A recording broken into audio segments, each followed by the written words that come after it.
கைக்கும் நெத்திக்குமான வேலை இப்பொழுது ரெடியாக்கி விட்டது. நல்லா கவனிங்க, வலது கைக்கும் நெத்திக்குமான வேலை இப்பொழுது ரெடியாகி விட்டது. அதற்கான ஒரு வேலையைத்தான் கொரோனா நேரத்துல செஞ்சாங்க. நீங்களும் அதற்கு நல்லபடியா ஒத்துழைப்பு கொடுத்தீங்க. நல்லபடியா அதுக்கு ஒத்துழைப்பு கொடுத்து கையிலையும் நெத்திலையும் முத்திரை போடுறதுக்கு நாங்க ரெடின்னு நீங்க சொல்லாம சொன்னீங்க. என்னங்க சொல்றீங்க அப்படின்னு கேட்டா, இதை நீங்க பார்த்திருப்பீங்கன்னு நினைக்கிறேன். இதுக்கு பேர் ஐடி 2020. அப்படின்னா என்னங்க அப்படின்னு கேட்டீங்கன்னா, கவனிங்க, இப்போ கொரோனா முடிஞ்ச உடனே நம்ம எல்லாருக்கும் ஒண்ணு சொன்னாங்க.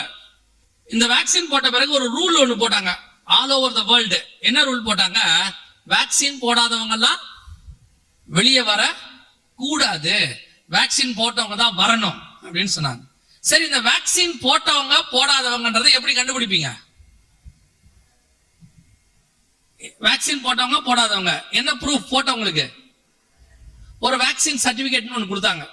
அது எதோட இணைக்கப்பட்டிருந்தது? ஆதாரோட இணைக்கப்பட்டிருந்துச்சு. இப்ப நம்மளை பொறுத்த வரைக்கும் வேக்சின் பிரச்சனையோ இல்லையோ, ஆனா கண்டிப்பா வேக்சின் சர்டிபிகேட் வேணும். இல்லைன்னா ஸ்கூலுக்கு வராதன்ட்டாங்க, வேலைக்கு வராதன்ட்டாங்க. கவர்மெண்ட்ல எல்லாம் வேக்சின் போடாதவங்க வரவே கூடாதுன்னு சொல்லியாச்சு. இப்ப வேக்சின் சர்டிபிகேட் தான் நமக்கு ரொம்ப ப்ரூஃப். அது இல்லாட்டி முடியாது அப்படின்னு சொல்லிட்டாங்க. கவனிங்க, என்ன பிரச்சனை? இப்ப நம்ம எல்லாரையும் அதுக்கு கீழே கொண்டு வந்து நாம வெளியே வரும்போது வேக்சின் போட்டோமா இல்லையான்னு போனை வச்சு செக் பண்ணாங்க. இதோட கூட இன்னொரு செக் ஒண்ணு பண்ணாங்க. உங்களை அடுத்ததுக்கு ரெடி பண்றது அதுதான். நீங்க அதுல கான்சென்ட்ரேட் பண்ணல, ரொம்ப பெருசா சாதாரணமா எடுத்துக்கிட்டீங்க. என்ன பண்ணாங்கன்னா, ஒவ்வொரு இடத்துக்கு போகும்போதும் உங்களுக்கு டெம்பரேச்சர் இருக்குதான்னு சொல்லி இந்த மாதிரி செக் பண்ணாங்க. ஞாபகம் இருக்குதா?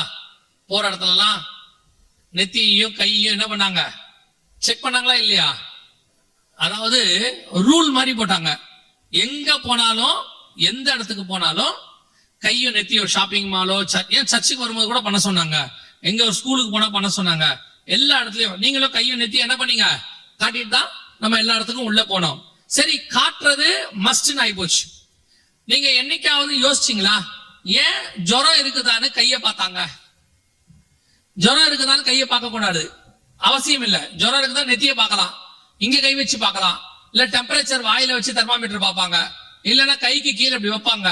ஆனா முதல் முறையா உங்களுக்கும் எனக்கும் டெம்பரேச்சருக்கு தான் இங்க செக் பண்ணாங்க தானே? ஞாபகம் இருக்குதா?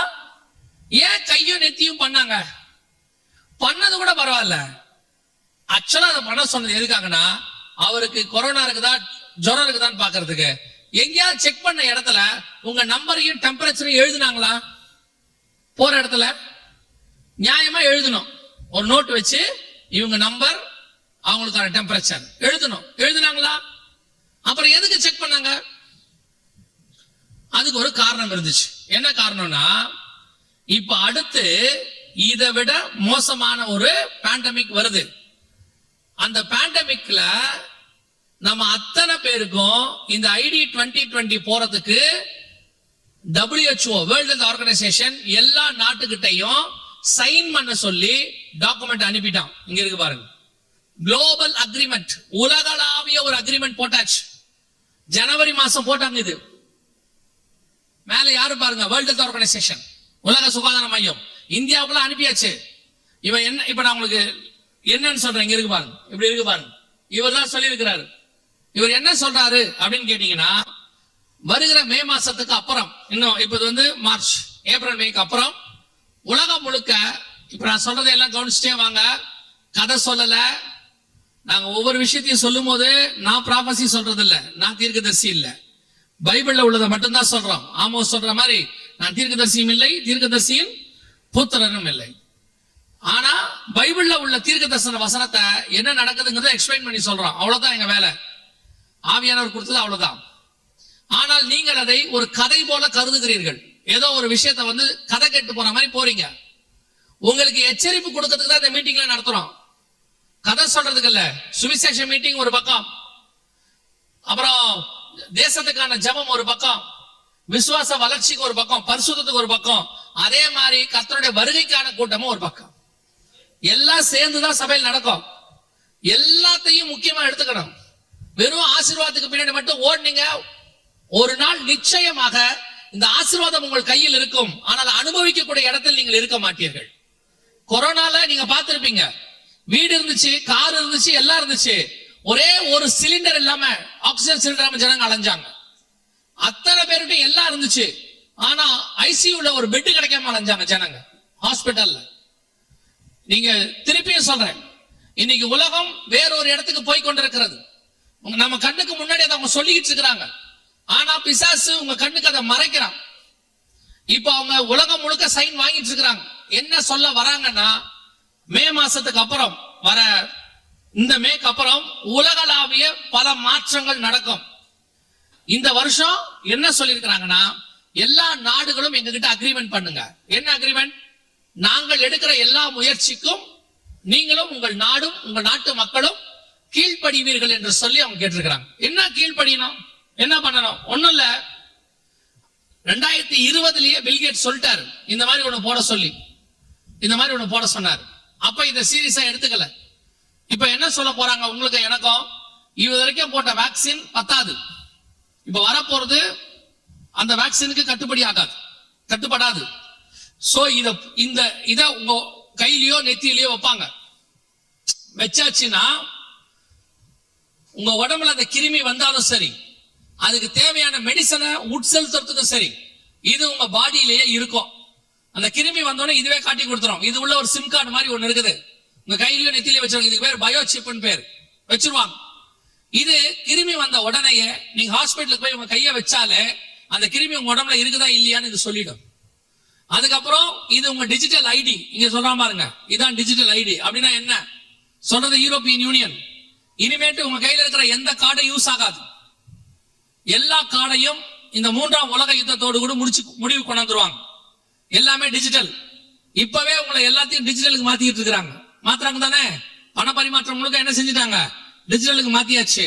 நீங்க ஆன்லைன் கிளாஸ் டிஜிட்டல் ஆயிருச்சு, ஒர்க் ஃப்ரம் ஹோம் டிஜிட்டல் ஆயிருச்சு, எல்லாமே டிஜிட்டல். அதாவது எல்லாமே கம்ப்யூட்டர் பேஸ் பண்ணி, உங்க உடம்பை பேஸ் பண்ணி. இப்ப என்ன பண்ண போறாங்க அப்படின்னா, உங்க கையில இதை போட்டுருவாங்க. நீங்கள் இனி எங்கே போனாலும், ஒரு வெளிநாட்டுக்கு போறவங்க இப்ப மாத்தியாச்சு. நான் பார்த்துட்டு வந்ததை சொல்றேன். சிங்கப்பூருக்கு போய் மீட்டிங்காக போயிருந்தோம் பிப்ரவரி மாசம். போகும்போது நம்ம பாஸ்போர்ட்ல உள்ள போனா ஸ்டாம்ப் போடுவாங்க தெரியுமா? விசா ஸ்டாம்ப் கிடையாது. இப்ப விசா ஸ்டாம்பிங் கிடையாது. நீங்க போன உடனே அங்க ஒரு ஸ்கேனர் மிஷின் இருக்கும், அதுல பாஸ்போர்ட்டை வைக்கணும். வச்ச உடனே 3 செகண்ட் 4 செகண்ட் பாஸ்போர்ட் ஸ்கேன் பண்ணியாச்சு. உங்களுடைய பாஸ்போர்ட்டை செக் பண்ணி அது பர்மிஷன் கொடுத்துருச்சு. உள்ள போனோம், போய் நின்னோம். நின்ன உடனே முழுசா ஒன்னு ஸ்கேன் பண்ணுச்சு.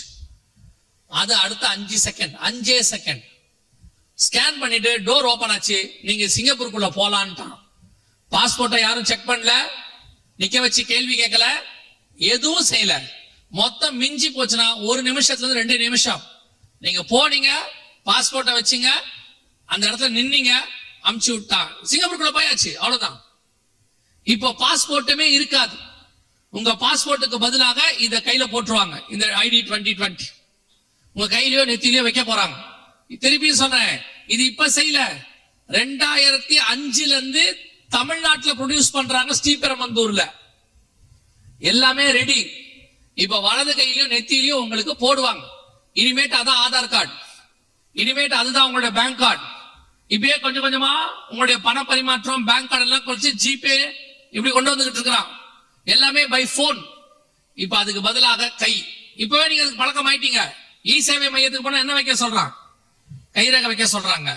இப்ப ரேஷன் கடைக்கு போனா என்ன வைக்க சொல்றாங்க? கைரேகை வைக்க சொல்றாங்க.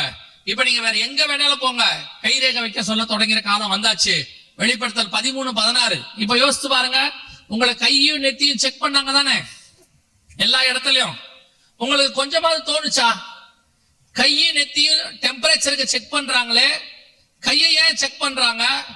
கையில போய் எப்படி ஜுரம் பாப்பாங்க? உங்களுக்கு ஏதாவது தோணுச்சா? தோணல. நம்ம காட்டணுமா இல்லையா? காட்டிட்டு போனோம். இதோட அர்த்தம் என்ன தெரியுமா? இதே வசனம் நமக்கு தெரியும். இந்த காரியம் நம்ம கையிலேயே ஒரு 50 வருஷமா பைபிள் இருக்கு. இதை பத்தின செய்திகளை நாங்களே 20 வருஷமா கொடுக்குறோம். அதுக்கு முன்னாடி இருந்து பரிசுத்தவான்கள் கொடுத்துக்கிட்டு இருக்கிறாங்க. இவ்வளவும் தெரியும். ஆனால் அந்த கையும் நெத்தியும் காட்டும் போது இது எதுவுமே உங்களுக்கு ஞாபகத்துக்கு வரல. பைபிள்ல சொன்ன மாதிரி கையும் நெத்தியும் காட்ட ஆரம்பிச்சிட்டோம் தோணல. காரணம் என்ன தெரியுமா? மத்திய 24:37-38 ஆண்டவர் சொல்றாரு, கடைசி காலத்துல ஜனங்க எப்படி இருப்பாங்கன்னா உணர்வில்லாத இருதயத்தோடு கூட இருப்பார்கள்னு பைபிள் சொல்லுது. நீங்க உணர்வில்லாத இருதயம் என்ன நினைச்சுக்கிறீங்க? எந்த உணர்வும் இல்லை. இப்ப பாவமே அவனுக்கு பாவமா தெரியல. ஒரு காலத்துல நமக்கு பாவமா தெரிஞ்சதில்ல, இன்னைக்கு சாதாரணமான விஷயமா மாறிடுச்சு. பைபிள்ல சொன்ன வசனங்கள் எல்லாம் இன்னைக்கு சாதாரணம். அவனுக்கு அது உணர்வே வரமாட்டேங்குது. இப்ப இவ்வளவு பெரிய விஷயம் நடக்குது. கையும் நெத்தியும் போன தலைமுறையில கிடையாது. 20 வருஷத்துக்கு முன்னாடி, இன்னும் சொல்ல போனா 15 வருஷத்துக்கு முன்னாடி இப்படி கிடையாது. இப்ப எல்லாருடைய கை நெத்தி எங்க அமெரிக்கால ஆரம்பிச்சு இந்தியா வரைக்கும் எந்த இடத்துக்கு போனாலும், ஒரு ஸ்கூலுக்குள்ள போனா, ஒரு ஆபீஸ்க்குள்ள போனா, ஒரு ஷாப்பிங் மால்குள்ள போனா, ஒரு சின்ன ஏரியாக்குள்ள போனீங்கன்னாலும் செக் பண்ணி தான் அனுப்புனாங்க. பஸ்ல ஏறினா, ட்ரெயின்ல ஏறினா, பிளைட்ல ஏறினா, எங்க போனாலும் செக் பண்ணாங்க கையும் நெத்தியும். நமக்கு உணர்வு வந்துச்சா? ஐயோ பைபிள்ல சொன்ன மாதிரியே நடக்குதே, கையும் நெத்தியும் காட்டுறோமே, இது இல்லாம முடியாதுன்னு 17ஆம் வசனம் சொல்லுதே, நாம அந்த இடத்துக்கு வந்துட்டோமே தோணுச்சா? அதனாலதான் ஆண்டவர் சொன்னாரு, என் ஜனங்கள் அறிவின்மையால் சங்காரம் ஆகிறார்கள். இப்ப யோசித்து பாருங்க, நமக்கு முன்னாடி நடந்துச்சு. ஆனா அவங்க டார்கெட் நம்ம மட்டும் இல்ல. அவங்க மெயின் டார்கெட் யாரு தெரியுமா? நம்ம பிள்ளைகள். ஒருவேளை வருகை தாமதிக்குமானால், நாளைக்கு நம்ம பிள்ளைகளுக்கு இதை கையில போட சொல்லும் போது, ஸ்கூலுக்கு போகும்போது நீங்களே போட வேணாம்னு சொல்ல போறது இல்ல. ஏன்னா உங்களுக்கு உங்க பிள்ளையுடைய ஆத்மாவை விட, உங்க பிள்ளையுடைய ஸ்பிரிச்சுவாலிட்டியை விட, உங்களுக்கு எல்லாம் உங்க பிள்ளையுடைய படிப்பு தான் முக்கியம். பிசாசு மண்டையில ஏத்திட்டான். படிப்பு படிப்பு படிப்பு படிப்பு. படிக்காட்டி நடுத்தரல நிப்ப, படிக்காட்டி பிச்சை எடுப்ப, படிக்காட்டி நாசமா போவ, படிக்காட்டி நீ என்ன ஆவனே தெரியாது. எவன் சொன்னா? யார் சொன்னது? தெரிஞ்சுக்கொள்ளுங்க, படிப்பு ஒரு டூல். ஒரு டூல். படிச்சாலும் கர்த்தர் உயர்த்துவார், படிக்கா விட்டாலும் கர்த்தர் உயர்த்துவார். திருப்பி சொன்ன, படிக்க வேணான்னு சொல்லல, படிப்பை விக்கிரகமா மாத்தாதிய. படிப்பை ஃபர்ஸ்ட் பிளேஸ் கொண்டாந்துருங்க. பையனுக்கு பைபிள் வாசிக்கிறான், ஜோம் பண்றானா கூட கவலை கிடையாது. சர்ச்சுக்கு வரானான்னு கவலை கிடையாது. ஆட்டோக்காரருக்கு மேல இருக்கிற பயம் ஆண்டவர் மேல இல்ல. நிஜமா தான். கிளப்பும் போதே பையனை எப்படி கிளப்புறீங்க? ஆட்டோக்காரர் வந்துருவாரு, ரெடியாவும் வண்டி வந்துரும். என்னைக்காவது ஆண்டவர் மேல பயம் வந்திருக்கா? ஜோம் பண்ணிருக்கீங்களா? பிள்ளையாண்டனை நடத்த வேண்டிய வழியில் நடத்துன்னு இருக்கு, அவன் கரெக்டா ஃபாலோ பண்ணி அடிக்கிறான் பிள்ளைய. கொண்டாந்து வலது கைக்கு நெத்திக்கு பிள்ளைக்கு பிராக்டிஸ் கொடுத்துட்டா, நம்ம பிள்ளைங்கள ஜாலியா கை காட்டிச்சு, நெத்தியை காட்டிடுச்சு. அடுத்து என்ன செய்யும்? நீங்க சொன்னாலும் அது கேட்காது. போமா, இது எத்தனை வருஷமா இருக்குது, கையை நெத்தியும் காட்டுறோம், புதுசா சொல்றீங்க அம்மா. இப்பவே உங்க பிள்ளைகளுக்கு நீங்க சொல்லிக் கொடுக்க வேண்டியது இதுதான். தெரிஞ்சுக்கோங்க, உங்க பிள்ளை இன்ஜினியர் ஆக்குங்க, டாக்டர் ஆக்குங்க, IAS ஆக்குங்க, IPS ஆக்குங்க. ஆனா முதல்ல கொண்டு போய் பரலோகத்துல சேர்க்கிற வழியை மட்டும் முதல்ல பாத்துக்கோங்க. அவன் IAS நரகத்துக்கு போவதை விட சாதாரணமாவது படிச்சு பரலோகத்துக்கு வந்து வாசி. இன்னைக்கு நிறைய பேர் அதான் செஞ்சுக்கிட்டு இருக்கிறான். விக்கிரகமா மாத்திக்கிட்டு இருக்கிறீங்க படிப்பை. நீங்க ஒண்ணு கடங்காரனா ஆயிடுறீங்க, இன்னொன்னு பையனுடைய சோலை கெடுத்துறீங்க. பெற்றோர் இன்னைக்கு பண்ற தப்பு படிப்பு படிப்பு படிப்பு. முந்தியெல்லாம் எங்க காலத்துல சர்ச்சுக்கு பக்கத்துல வீடு பார்க்கணும்பாங்க, சர்ச்சுக்கு போறதுக்கு வசதியா. முந்தியெல்லாம் வீடு சர்ச்சை சுத்தி தான் இருக்கும். இப்போ ஸ்கூலுக்கு பக்கத்துல வீடு, காலேஜுக்கு பக்கத்துல வீடு. பையன் ஸ்கூலுக்கு போயிட்டு வரத்துக்கு வசதியா இருக்குமேனு பாக்க. நீங்க எப்படி மாறிட்டீங்கன்னு தெரியுதான்னு கேக்குறேன். உங்க மைண்ட் தேவனை விட்டு படிப்பு பக்கம் திருப்பிட்டான் பிசாசு. உங்களை பொறுத்த வரைக்கும் என்ன பாவங்கிறது? என்ன? விக்கிரகத்தை வழிபடுறது பாவம், குடிக்கிறது பாவம், சிகரெட் பிடிக்கிறது பாவம்ன்றீங்க. பாவம்னா என்ன தெரியுமா? தேவனை தேட விடாமல் எது தடுத்தாலும் அது பாவம் தான். தேவனுக்கு பதிலாக ஆல்டர்னேட்டாக முதல் இடத்துக்கு எது வந்தாலும் அது பாவம் தான். இன்னைக்கு அதைத்தான் செஞ்சுக்கிட்டு இருக்கிறீங்க. கேர்ஃபுல்லா இருந்து கொள்ளுங்க. டிஜிட்டல் ஐடி ரெடி ஆயிருச்சு, வேர்ல்டு வைட் EU போட சொல்லிட்டா எல்லாரையும். இன்னும் ஒரே ஒரு பேண்டமிக், அதுவும் ரெடியா இருக்கு. எப்ப வரும் தெரியாது. வேதம் சொன்னபடி துல்லியமாய் நம் கண்களுக்கு முன்பாக கடைசி காலத்தில் வலது கைக்கும் நெத்திக்குமான முத்திரை, ஒன் வேர்ல்டு கவர்மெண்ட். ஒரு பேர் வச்சாச்சு. இப்ப ஒரு கவர்மெண்ட். நம்ம இப்ப இதெல்லாம் ஒன்னாயிருச்சுங்களா? உலகம் முழுக்க எல்லாருக்கும் ஒரே மருத்துவம், அதான் கையில போட போறாரு சொல்றாரா? இப்போ உலகம் முழுக்க அவங்க கொடுக்கிற சிப், பயோ சிப்பை கொடுக்க போறாங்க. WHO வச்சு போட வைப்பாங்க. இப்ப அரசாங்கம் சொல்லும், இந்த சிப்பு போட்டவங்க தான் வெளியே வரணும், சிப்பு போட்டவங்க போடாதவங்க வெளியே வர கூடாது. இப்ப அதுக்கு முந்தின ஸ்டேஜ்ல தான் நம்ம நிக்கிறோம். அதுக்கு முந்தின ஸ்டேஜ்ல இனி காலம் கண்டிப்பாக செல்லாது. இந்த மே மாசத்துக்கு அப்புறத்துல இருந்து பேண்டமிக் பத்தி பேசுவாங்க. எல்லா பக்கம் உலகளாவிய தேர்ட் வேர்ல்டு வார் ஸ்டார்ட் ஆகும், எல்லாமே செய்வாங்க. நாங்க சொல்லக்கூடியது உடனே நாளைக்கு நடக்கும் நாளைக்கு நடக்கும்னு சொல்லல. 2018 ஆண்டவர் சொன்னாரு கொள்ளை நோய் ஒண்ணு வரப்போகுதுன்னு, எல்லா பக்கமும் சொல்லிக்கிட்டே வந்தோம். 2019 லாஸ்ட்ல வந்துச்சு. இப்பவும் சொல்லிட்டு போறோம், ரொம்ப கேர்ஃபுல்லா இருந்து கொள்ளுங்க. நீங்க நினைக்கிற மாதிரி இல்ல, நீங்க நினைக்கிற கொரோனாங்கிறதெல்லாம் உங்களுக்காக காட்டப்பட்ட சாம்பிள். இனி வரப்போறதுதான் இன்னும் மோசமாக இருக்கும். ஆண்டவர் சொன்னபடி ஒரு அரசாங்கத்துக்கான வேலை முடிஞ்சிருச்சு, ஒரு மருத்துவம் ஓகே ஆயிடுச்சு, ஒரு லாங்குவேஜ் கொண்டாந்தாச்சு. நம்ம அத்தனை பேரையும் ஒரு கவர்மெண்ட் கீழே கொண்டு வரக்கூடிய வேலைகள் முடிஞ்சிருச்சு. இதே மாதிரி பண பரிமாற்றம் எல்லாமே முடிச்சிட்டாங்க, டிஜிட்டல் மணி எல்லாம் முடிச்சிருச்சு. கடைசியா மிக முக்கியமான ஒரு விஷயம் இருக்கு, அதை மாத்திரம் சொல்லிட்டு நான் ஜெபம் பண்ணி முடிக்கிறேன். வாசிங்க வெளிப்படுத்தின விசேஷம் 13ஆம் அதிகாரம் 15வது வசனத்தை வாசிங்க. 13:15 வாசிங்க. மேலும் அம்மிருகத்தின் சுரூபம் பேசத்தக்கதாகவும் மிருகத்தின் சுரூபத்தை வணங்காத யாவரையும் கொலை செய்யத்தக்கதாகவும் மிருகத்தின் சுரூபத்திற்கு ஆவியை கொடுக்கும்படி அதற்கு சத்துவம் கொடுக்கப்பட்டது. அதாவது world wide one God, one religion, ஒரே மதம். இப்ப நேபுகாத்நேச்சர் ஒரு சிலையை வச்சு எல்லாரையும் கும்பிட சொன்னார் தானே? அதே மாதிரி பார்வோன் சொன்னாரா? அதே மாதிரி மேதிய பெஷ கவர்மெண்ட்ல சொன்னாங்க தானியல் கிட்ட. என்ன சொன்னாங்கன்னா, ரொம்ப அழகா இருக்கும் அந்த வார்த்தை. மேதிய அந்த ராஜாவை தவிர வேற யாரை நோக்கியும் விண்ணப்பம் எடுக்க கூடாது.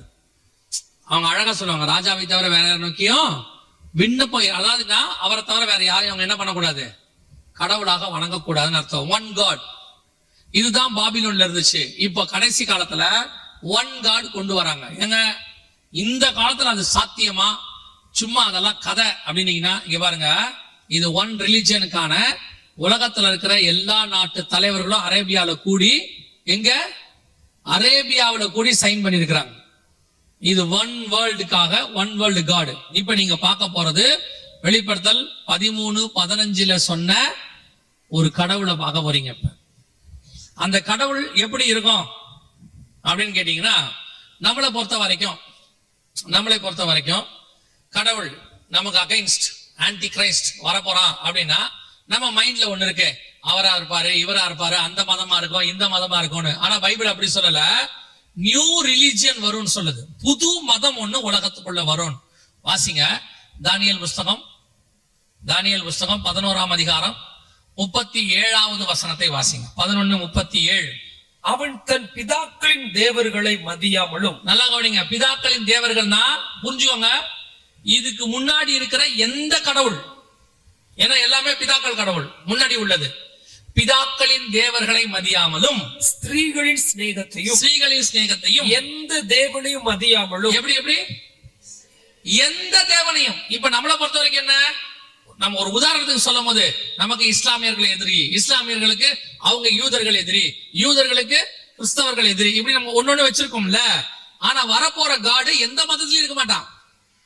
வரப்போற காடுன்னு சொல்றவன் எந்த தேவனையும் மதியாமலும். நம்ம நினைச்சுக்கிறோம், ஓ ஒன்லி கிறிஸ்டியனுக்கு மட்டும் தான் எதிர்ப்பு. இல்ல, அவன் எந்த தேவனையுமே மதிக்க மாட்டான்.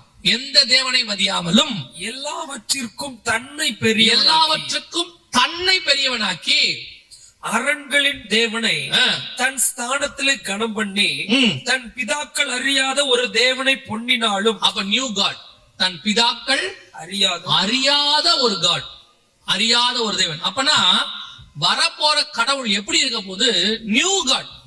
இதுவரைக்கும் நீங்க பார்க்காத கடவுள், இதுவரைக்கும் ஜனங்கள் வழிபடாத கடவுள், எந்த ரிலிஜியஸ்லயும் இல்லாத கடவுள், எல்லாவற்றுக்கும் பெருசா இருக்கிற ஒரு காடை கொண்டு வர போறா.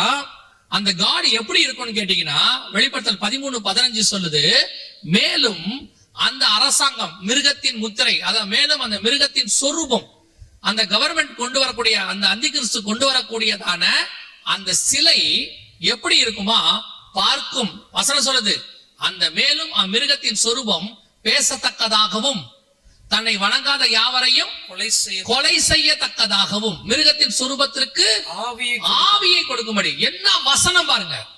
இந்த வசனம் இன்னைக்கு நேத்து எழுதுறதில்ல, 1900 வருஷத்துக்கு முன்னாடி பத்மு தீவில யோவானுக்கு கொடுத்தது.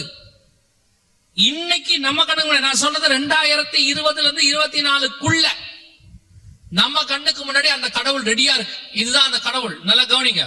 இதுதான் அந்த நியூ காட். இப்ப கொண்டாந்தாச்சு, இப்ப ரெடியா இருக்குது. இதுக்கு பேர் தான் ஆர்டிபிஷியல் இன்டெலிஜென்ஸ் காட்.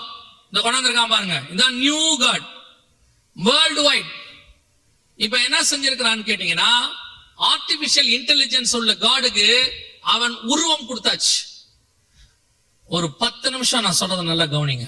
நம்ம எவ்வளவு டேஞ்சரான இடத்துல இருக்கோம்னு உங்களுக்கு சொல்றேன். இந்த ஆர்டிபிஷியல் இன்டெலிஜென்ஸ் காட்னா என்னன்னு கேட்டா, இப்ப இருக்கிற எல்லா கடவுளுக்கும் இந்த கடவுளுக்கும் என்ன வித்தியாசம்?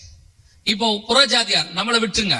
புறஜாதியார் தங்கள் கடவுளுக்கிட்ட போகும்போது அவங்க போய் தங்கள் குறைகளை சொல்றாங்க. அந்த கடவுள் கேக்குதா? ஆனா கேக்குதுன்னு அவங்க நம்புறாங்க. பதில் கொடுக்குதா? இல்ல, பதில் கொடுக்கும்னு நம்புறாங்க. அவ்வளவுதான். அவங்க கடவுள் பேசுனது அவங்க பார்க்கல, பதில் கொடுக்கறத அவங்க கேட்கல, பார்க்கவும் இல்ல கேட்கவும் இல்ல. ஆனா இந்த ஆர்டிபிஷியல் இன்டெலிஜென்ஸ் காட் இருக்கு பாத்தீங்கன்னா, ஆர்டிபிஷியல் இன்டெலிஜென்ஸ் என்ன? செயற்கை நுண்ணறிவு. இந்த செயற்கை நுண்ணறிவுனா என்ன? இப்போ உங்களுக்கும் எனக்கும் மூளைன்னு ஒண்ணு இருக்கு, நம்புங்க, இருக்கு, சரியா? அப்ப அந்த மூளையில எவ்வளவு யூஸ் பண்றோம்? உலகத்திலேயே அதிகமா மூளையை யூஸ் பண்ண ஒரே சயின்டிஸ்ட் இருக்கிறார், ஆல்பர்ட் ஐன்ஸ்டீன் பேரு. அவர் தன்னுடைய மூளையில 12% யூஸ் பண்ணிருக்கிறாராமா. அவர் தான் அதிகமா யூஸ் பண்ணவரு. நாமெல்லாம் 6ல இருந்து 10%க்குள்ளதான், 6 தான் அதிகம். கொஞ்சம் சயின்டிஸ்ட் எல்லாம் 6ல இருந்து 8, 9 அப்படின்னு யூஸ் பண்றாங்க. ஆல்பர்ட் ஐன்ஸ்டீன் தான் 12% யூஸ் பண்ணது. ஒரு சிலர்லாம் யூஸ் பண்றதே இல்ல, புதுசா வச்சிருக்கான், பல இருக்கு, அவனை விட்டுருவான், சரியா? அப்ப இந்த மூளைய நம்ம 12% யூஸ் பண்றோம். ஆல்பர்ட் ஐன்ஸ்டீன், நம்ம ஒரு 6%. இப்ப கவனிங்க, நான் உங்களை ஒரு கேள்வி கேட்கிறேன், பதில் சொல்லுங்க. பைபிள் படிச்சிருக்கீங்களா? சீக்கிரம் சொல்லுங்க, டைம் இல்ல. படிச்சிருக்கீங்களா? ஒரு தடவையாவது ஃபுல்லா படிச்சிட்டீங்களா? எத்தனை பேர் படிச்சிருக்கீங்க ஃபுல்லா பைபிள்? நல்லா கை தூக்குங்க. ஓகே, முழு பைபிள் ஞாபகத்துல இருக்கா? என்ன பைபிள் ஞாபகத்துல இல்லைன்ட்டீங்க? இல்லையா? சரி, 119 சங்கீதம் மட்டுமா ஞாபகத்துல இருக்குதா? முழுசா ஒரு அதிகாரம் இல்லையா? அப்ப என்ன படிச்சோம்? எதுவுமே நம்ம மைண்ட்ல. சரி, அதை விட்டுருங்க. எவ்வளவு புக்ஸ் எல்லாம் படிச்சிருக்கிறோம்? ஸ்கூல் புக்கு, பேப்பரு எல்லாம் படிச்சிருக்கோமா? எல்லாம் ஞாபகத்துல இருக்கா?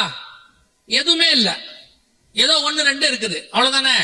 எவ்வளவு ப்ரோக்ராம் பாக்குறோம், கிரிக்கெட், சினிமாலாம் அந்த காலத்துல பாத்துருக்கிறோம். இன்னும் இருக்கும், மைண்ட்ல கொஞ்சம் பேருக்கு இருக்கும். அப்ப நமக்கு தேவையான கொஞ்சம் விஷயம் மைண்ட்ல இருக்கு, பெரும்பாலான விஷயம் இல்ல. இது நம்மளை விட பல மடங்கு மூளை சைஸ் உள்ளது, புரியுதா? சாட் ஜிபிடி இந்த மாதிரிலாம் சொல்லுவாங்க, கேள்விப்பட்டிருப்பீங்க.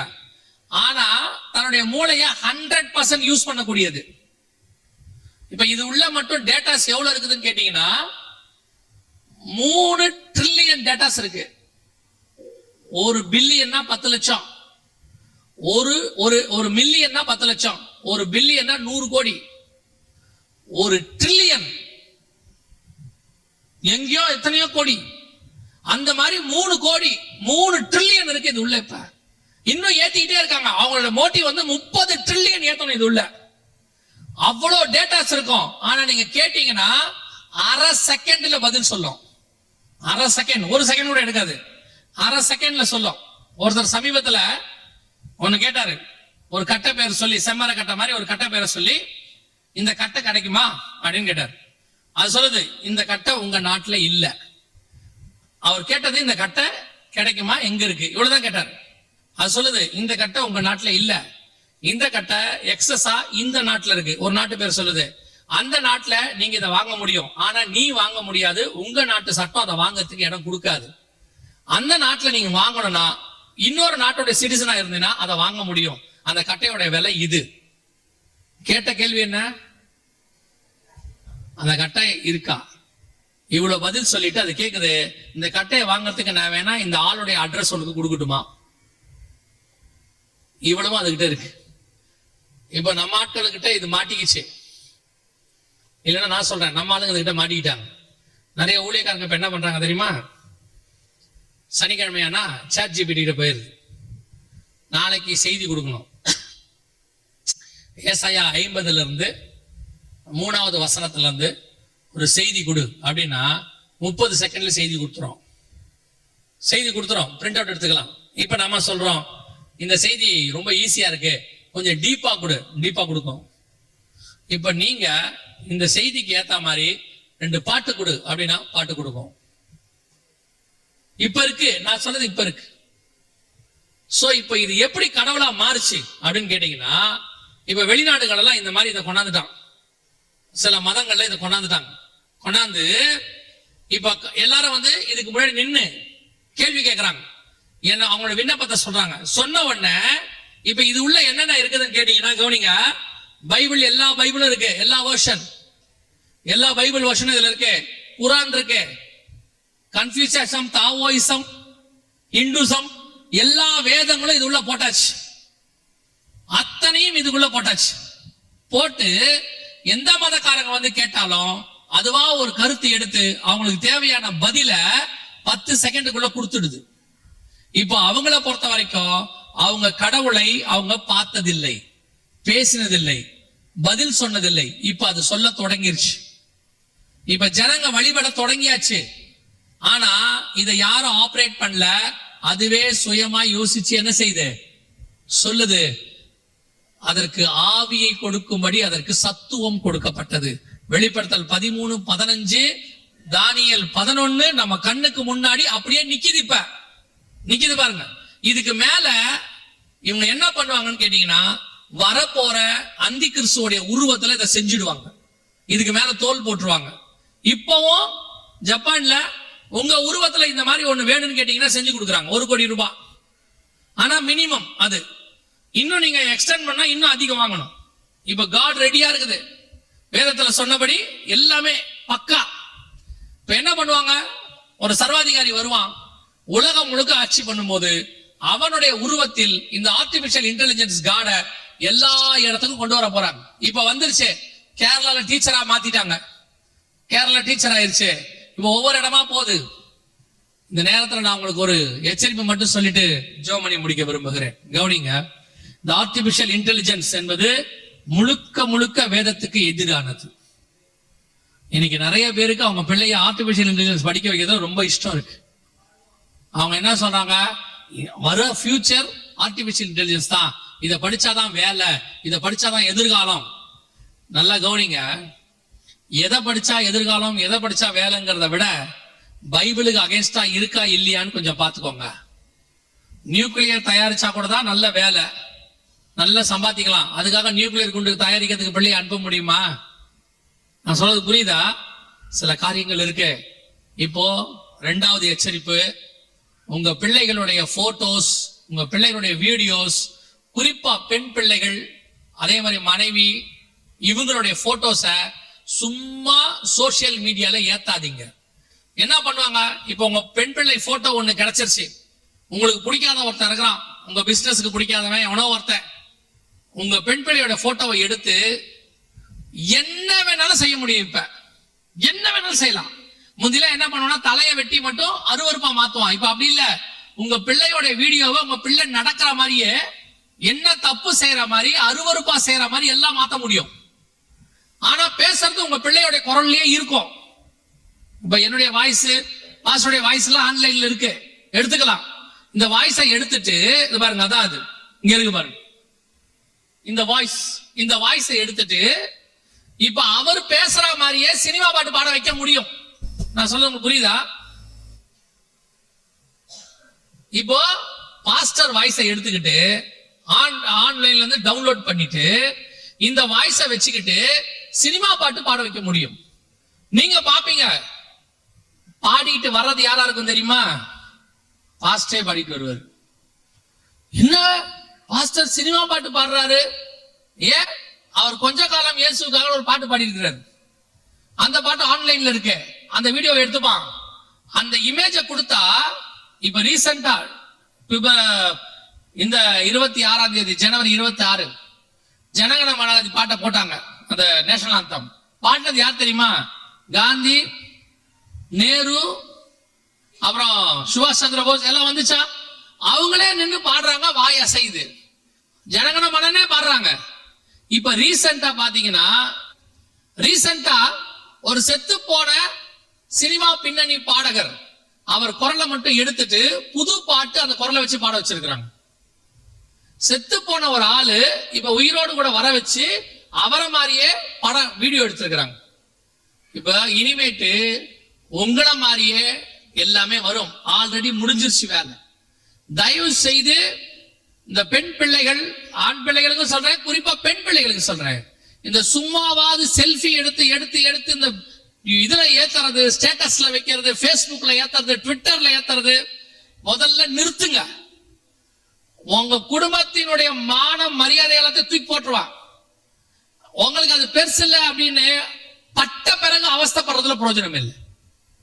தேவையானதுக்கு மட்டும் சோசியல் மீடியாவை யூஸ் பண்ணுங்க. தேவையில்லாத விஷயத்துக்கு யூஸ் முந்தி நம்ம போட்டோ எடுப்போம், காப்பி போடுவோம், வீட்டுல ஆல்பத்துல வச்சுப்போம், அது நம்ம கிட்டே இருக்கும். இப்ப அப்படி இல்ல, எடுத்து ஏத்திக்கிட்டே இருக்கீங்க. ஒரு நாளைக்கு 20-100 போட்டோ. தூங்கி எந்திரிக்கிறதுல இருந்து படுக்க போற வரைக்கும் எழுந்திருச்சுட்டேன், பல்லு விளக்கிக்கிட்டு இருக்க, வீட்டை விட்டு கிளம்பிட்டேன். இது யாருக்கு போடுறீங்க? எதுக்கு போடுறீங்க? யார் உங்களை கேட்டா? உங்க முத்து போல பல்ல வளர்க்கறத எவன் கேட்டான்? ஸ்டேட்டஸ்ல ஓடுறான். அன்னைக்கு யாரோ ஒருத்தர் ஸ்டேட்டஸ்ல போட்டிருக்காரு, நாங்கள் குடும்பமாய் கிளம்பி கொடைக்கானல் போகிறோம். இது யாருக்கு போட்டாரு? அந்த ஊர்ல இருக்கிற திருடனுக்கு போட்டிருக்கிறார். நாங்க ஃபேமிலியா கிளம்பிட்டோம், வீடு காலியா தான் இருக்குது, நீங்க வேணா வந்துட்டு போங்க. எதை மீடியால வைக்கணும், எதை சோசியல் மீடியா, அதாவது செல்போன் மாதிரி நல்ல ஒரு கன்வீனியன்டான இன்ஸ்ட்ருமெண்ட் உலகத்துல ஒண்ணு கிடையாது. ஆனா இத மாதிரி டேஞ்சரஸான இன்ஸ்ட்ருமெண்ட் உலகத்துல கிடையாது. இத சரியா யூஸ் பண்ணிட்டு கீழே வச்சிட்டீங்கன்னா உங்களுக்கு நல்லது. இது தேவையில்லாம உள்ள போனிய தொலைஞ்சிய நம்ம கண்ணுக்கு முன்னாடி ஆண்டவர் சொன்ன கடைசி காலத்தினுடைய கடைசி நிமிஷத்தில் நின்று கொண்டிருக்கிறோம். எப்ப வேணாலும் ஆண்டவர் சொன்ன நினையாத நாளிகையில் மனுஷகுமாரன் வருவார் என்கிற அந்த வசனமும் நிறைவேறும். நீங்க விழித்திருந்தாதான் இந்த வருகையில போக முடியும். ஏன்னா இன்னைக்கு நோவா காலத்து மாதிரி தான் நீங்க இருக்கீங்க. புசித்து குடித்து பெண் கொண்டு பெண் எடுத்து வெள்ளம் வந்து வாரிக்கொண்டு போகும் அளவும் என்ன செஞ்சாங்க? உணராது இருந்தார்கள். நீங்க சாப்பிடுங்க, வேணாம் சொல்லல, புசி குடிங்க, நல்லது. என்ன சொல்ற? குடிங்கன்னா அந்த குடிங்க இல்ல, தண்ணி குடிங்க. இந்த வெயில் காலத்துல நல்ல தண்ணி குடிங்க, ஜூஸ் குடிங்க, நல்லா சாப்பிடுங்க, வேணாம் சொல்லல. வீட்டுக்கு தேவையானது செய்யுங்க. ஆனா சிலர் இது எதுவுமே மைண்ட்ல இருக்காது. காலைல ஏந்திரிச்சா பிசினஸ், படுக்க போற வரைக்கும் பிசினஸ், நடுவுல பசங்களுக்கு சொத்து சேர்க்கணும், பேர பிள்ளை வரைக்கும் சேர்த்து வைக்கணும். வருகையில போறது தேவனை பார்க்கணும், போகணும், வரணும், எப்படியாவது பரலோகத்துக்கு போயிடணும். கொஞ்சம் கூட ஏற மாட்டேங்குது. உங்களுக்கு எச்சரிப்பு தான் கொடுக்கப்படுது. பரலோக ராஜ்யம் கெஞ்சி கூட்டு போற இடம் இல்ல. நான் சொல்றது புரியுதா? ஏதோ பரலோக ராஜ்யம் ஆளே இல்ல, தயவு செஞ்சு வந்துருங்கன்னு கூப்பிடுற இடம் கிடையாது. பரலோக ராஜ்யம் ஒருவரும் சேரக்கூடாத ஒளியிலே வாசம் பண்ணக்கூடிய தேவன் இருக்கிற இடம். பிடித்து கொண்டால் உங்களுக்கு நல்லது. ஒரே வாய்ப்பு, ஒரே சான்ஸ்.